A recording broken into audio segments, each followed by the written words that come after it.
Hi, welcome to Publisher Spotlight's interview with the creators behind the new edition of The Prophet by Kahlil Gibran from Graphic Mundi. Today, I have with me Justin Renteria and David Lewis. I'm Francisca Goldsmith.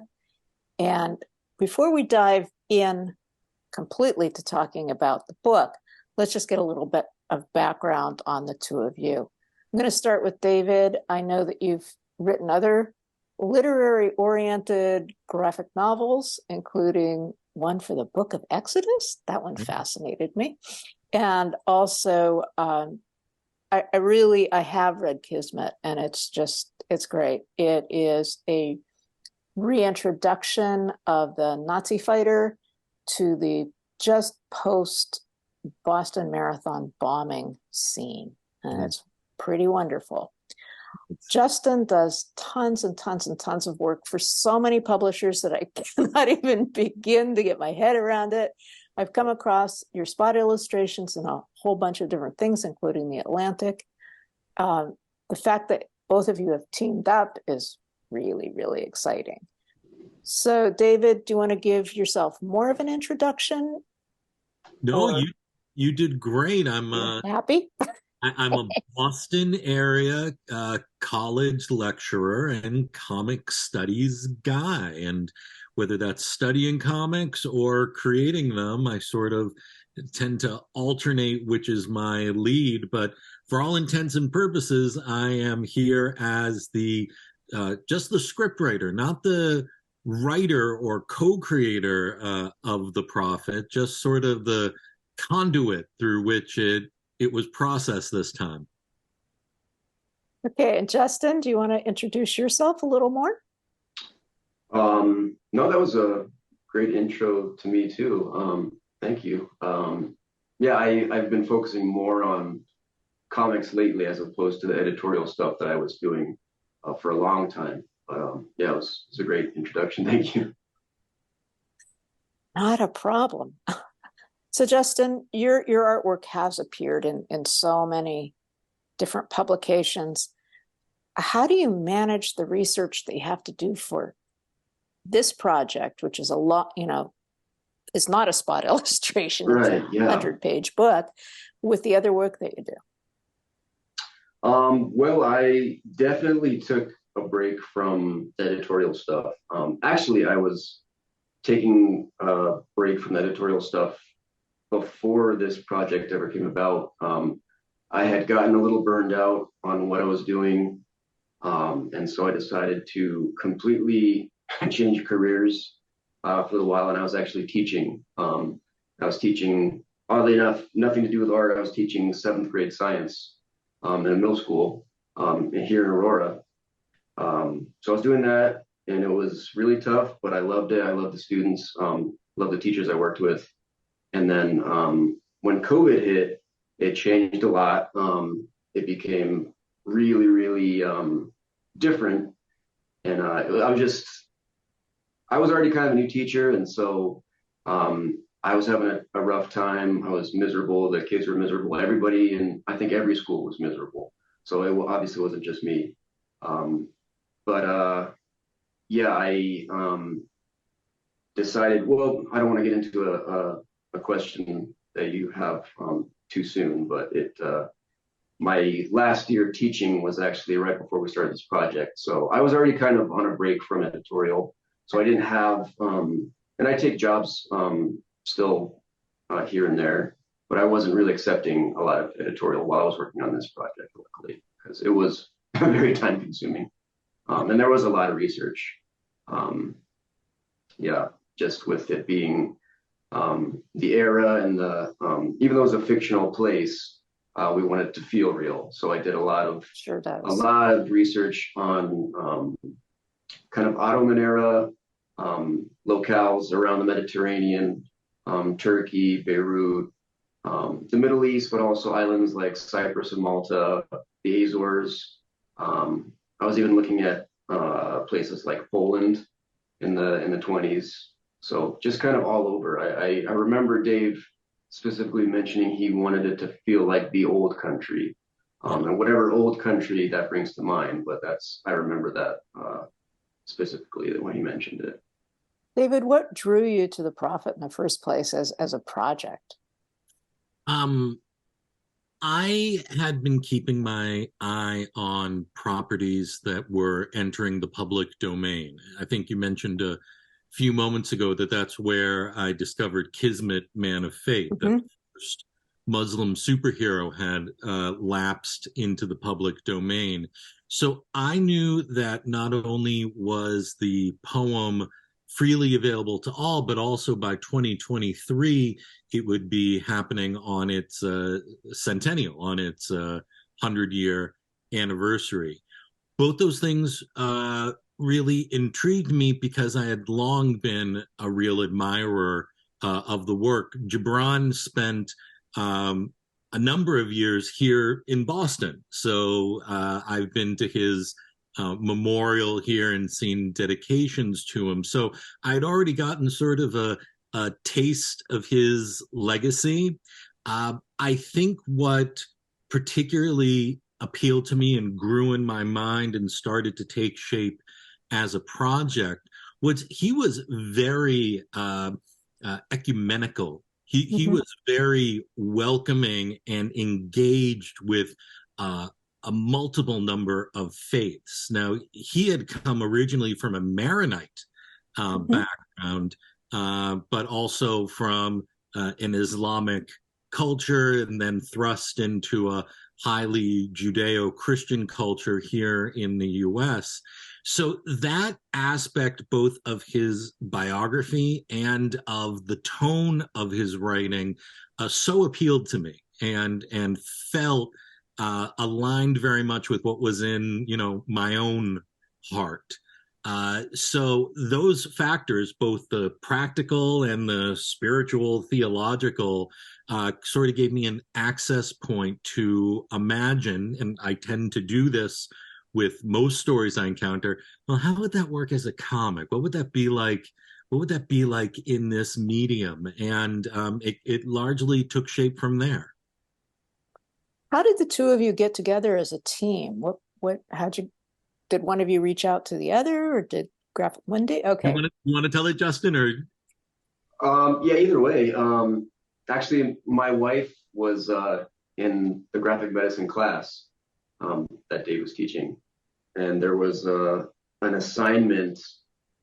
This was like the height of COVID, and I forget the exact assignment, but it was kind of retelling a scene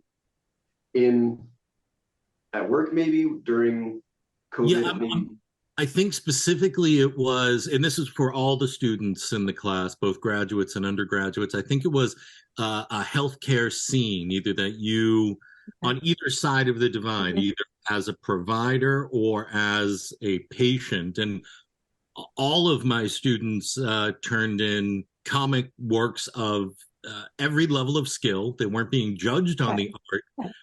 But I saw this one and I was blown away. I had to know more about, did you collaborate with someone on this? That's totally fine. It was totally ethical and above board. But yes, that's how I got introduced to great. Justin. Yeah. Yeah, I want to make sure that I mentioned that I didn't come up with the idea. She wrote the whole thing. I started out giving her pointers because it was a comic assignment. So setting up, the panels and showing the most important part of the scene. But it was all her. She came up with the idea in the writing, and she started drawing it first, and then I think I was doing a drawing on the side, and she was like, "Can you just do the drawing for me?" And I was worried that it would be cheating, but she assured me it wasn't, and Dave assured me it wasn't cheating. It was totally legitimate. It was quite fine. That is such a great origin story for a team. It's one of my favorites. Okay, let's see. So this project did unfold during COVID, which brought all of its own really interesting wrinkles, bumps, and in some cases, glides to projects that we were all undertaking. So David, you mentioned that as a really important thing to you, that it gave context. Want to talk about that a little bit? for sure. Yeah, the part of the prophet that I felt we had the most play with, the most open space for, was providing a context to why Al Mustafa was in fact exiled in the island of Orphalese. The poem doesn't directly go into the circumstances that led to him being there. I enjoyed reading between the lines, as it were, to sort of find what could have been the prehistory. And I think what contributed to my sensitivity there or to my focus there was very much the feeling that we were all in a form of exile at the time. I was also engaging with some difficult personal matters in my own life. So I felt a greater kinship to the character than I might have at another point in my life. And I will say that is the great thing about this poem. You can revisit it at different stages of your life and come away with new lessons or see a new angle on it. But it very much connected me to the character in a way I might not have been able to experience at another time. And I felt that for audiences that were new to the prophet or hadn't read it in some time, they would also have this sensation to draw upon, that we have now collectively experienced what it's like to be a part, and that yearning for some reconnective space. Now, at the time, I didn't know whether the prophet would be released back during what we would call normal times, or if we would still be in some sort of mediated, distant, remote circumstance. So I had that sort of plainly in mind when he's saying goodbye to everyone, too. He might be reuniting with his homeland. We never see that specifically, and there's some interpretations that question, is this like Galadriel in Lord of the Rings going off to the faraway lands? But these elements made it zoomed in, I think, in a way that made it less abstract. I was thinking about the fact that he had two siblings who had tuberculosis, and one of them was sent to Cuba. Oh, wow. And I was thinking how that might have marked the original thought of exile, or indeterminate exile, I guess. Mm-hmm. Gibran himself, though born in Beirut, spent a number of, as I said, formative years here in Boston, then went back to Beirut at age 15 to reconnect with that culture, then back to Boston, then New York, then Paris. Paris. So he probably had his own sense and his own feelings of distance from loved ones, different distance from a perceived home that, although isn't directly synonymous with the pandemic, I think has more things in common than not. Justin, I'm sorry. Go ahead. I was going to say, it almost feels like this project may not have happened, or at least not in the way that it did, without COPE happening. It was a very serendipitous way that we even got together. If it weren't for that class and that assignment about COVID in healthcare settings, and if COVID hadn't happened, I'd probably still be teaching.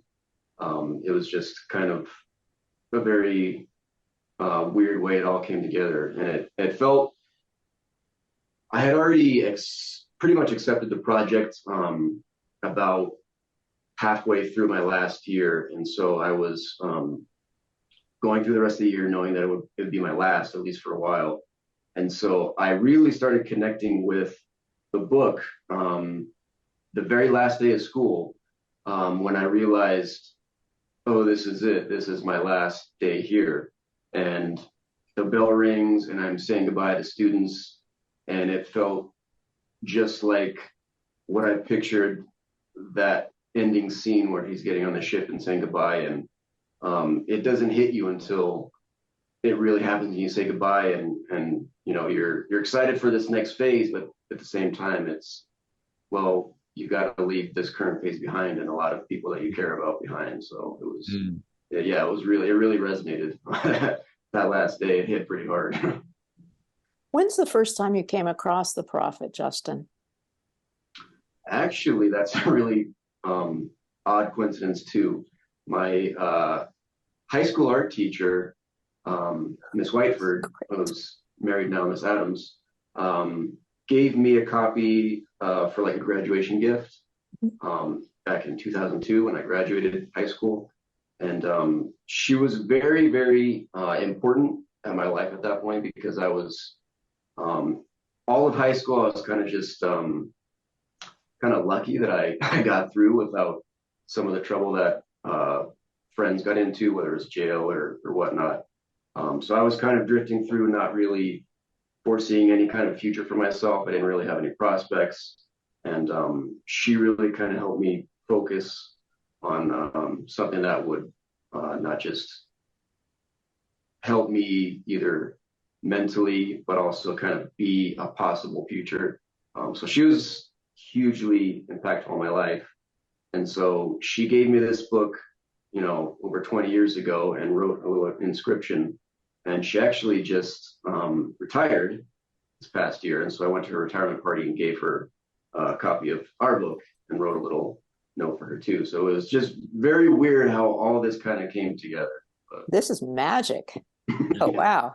How about you, David? When did you first come across the prophet? I probably came across it in grad school. I was living in Washington, D.C. at the time, and uh, my children's mother had a edition on her mantelpiece that came from her father, who I think had gotten it in the Middle East. So it came with, I was very wary of Orientalism and Edward Said, sort of white man overstepping into a space that that's best left to other voices.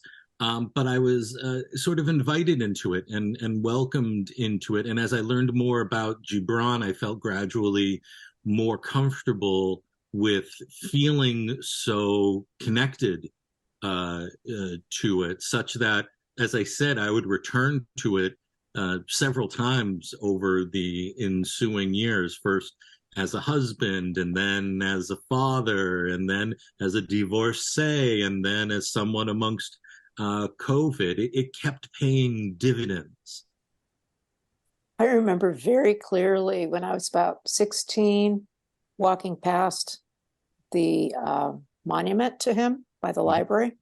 It was just like so vivid. And I had read it, or had it read to me or something years earlier. But I remember going into the library that day and finding a copy to reread it, because I had just seen the monument. It's not call it a monument. We make it sound like it's huge. It's not huge. It's modest. It's modest. Yes.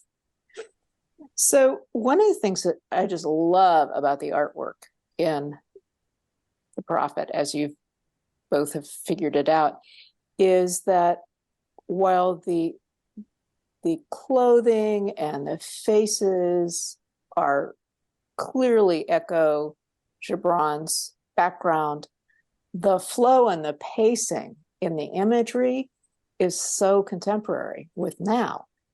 And it's just that's terrific. Are you a particularly active person, Justin? I mean, those little kids are really racing around. I've always had kids around. I feel like, you know, being a teacher for a while, having a daughter who's no longer really a running around age anymore, but nephews, nieces, neighbors. So yeah, I mean, I kind of just I've always, as far as comic work, I feel like I've tried to steal as much as I can from people like Will Eisner, who was just incredible at expression and the body language of his characters.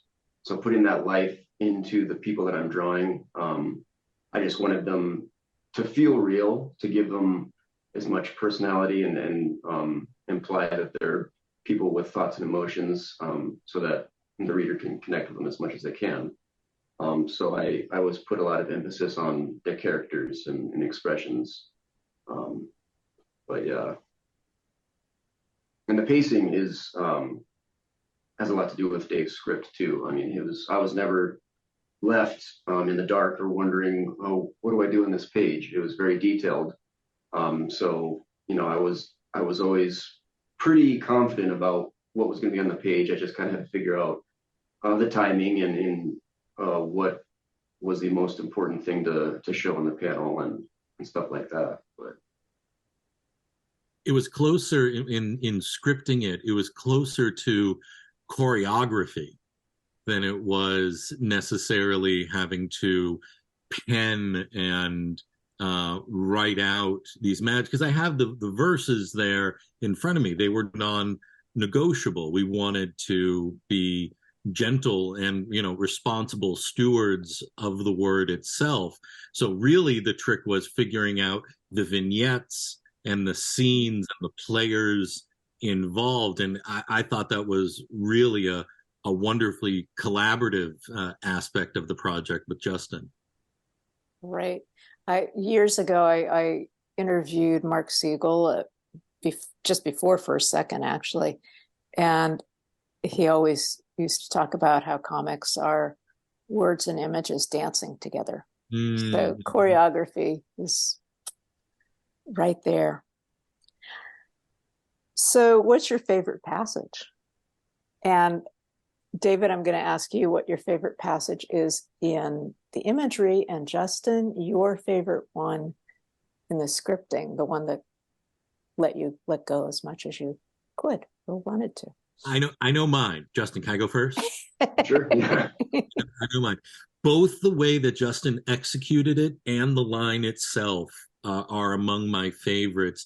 And that's the passage that refers to children as arrows in a parent's bow.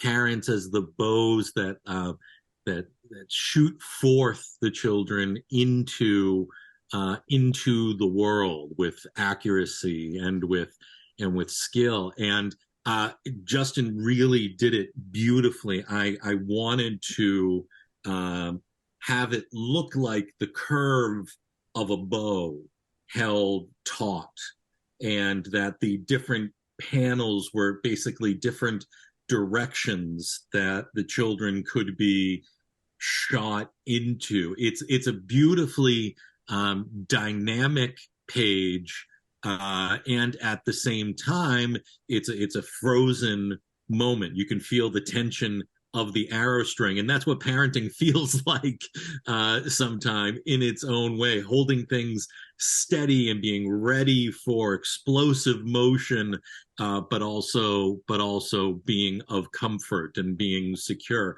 The whole thing came together so nicely. If we had to blow up any one page into a poster or something, that would absolutely be the one I would point to first. Well, you might have to do that, because that whole stanza, starting a couple pages back and going through there, actually, my brother read it at his son's bris. And so when I came to that one, it was like, whoa. Very nice. Yeah. So what about you, Justin? I don't know if I have a specific passage or part of the script. I think towards the end, when he was saying goodbye, I think Dave left a little more room for me to kind of interpret a few things. And there were a couple places in particular where I was able to fit in some Easter eggs. Dave mentioned before we really started, he liked that idea of placing Easter eggs in. And so I was obviously the original book includes Gibran's illustrations. So we knew that the look of the book, we didn't want that look of his drawings. I mean, it wouldn't have been replicated. There would be no point. I mean, his drawings are beautiful as they are. So to kind of try and add on to them would have it wouldn't have worked. But there were certain parts of his drawings that I wanted to include in the book. So there are a few Easter eggs, and a couple of them are towards the end where I take a couple parts of the drawings from the original book and kind of include them into some of the pages. So I'm not gonna. It wouldn't be Easter eggs, I guess, if I told you which ones they are. We have to find them. Yes. That was one of my favorite parts, is to kind of sneak those in. Well, that's going to get readers to get this fast and start reading. There are so many reasons that readers are going to love this. Do you two have a project that you're going to work on next? We've talked. Let me say just clearly, I would love to work with Justin again. It has been a wonderful process. He's been a very generous collaborator. I think it's really about finding something that excites us, that we want to make time for, that we feel skilled in. I've told him in the back of my head for a very long time, if we're talking about choreography and stage managing a scene, I've always wanted to see Julius Caesar adapted, Shakespeare's Julius Caesar adapted, but in terms of opening night 1599. I would love to see it, us being able to imagine it for comics in Shakespeare's world. So we've poked at that a little bit. Complete with groundlings. Oh, complete with groundlings, with what they're eating, with what they're shouting at the stage.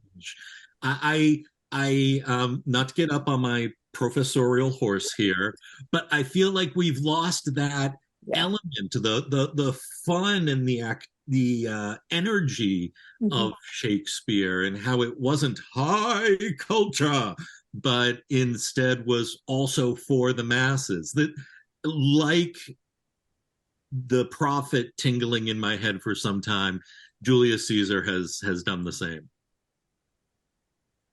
What's your next project, Justin?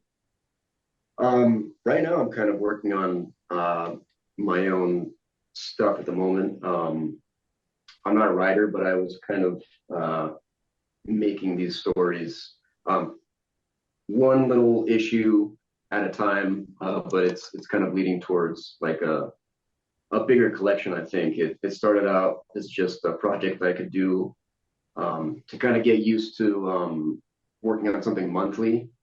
And I wasn't sure how long I would work on it, but I built up this backstory and backstory to characters.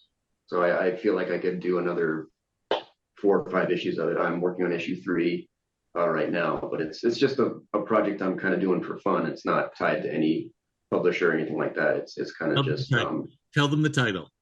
Oh, it's called That Rufus Carl Is One Bad Hombre. So it's kind of just a parody on old action movies from the 70s and 80s, and it's kind of making fun and dealing with a lot of tropes of these movies, good guys and bad guys and henchmen and all that stuff. And so it sort of starts with like this history of violence scenario where a guy is living his life, kind of off the grid, and he runs into somebody from his past who he really didn't want to run into again, and it kind of starts this domino effect of how he's gonna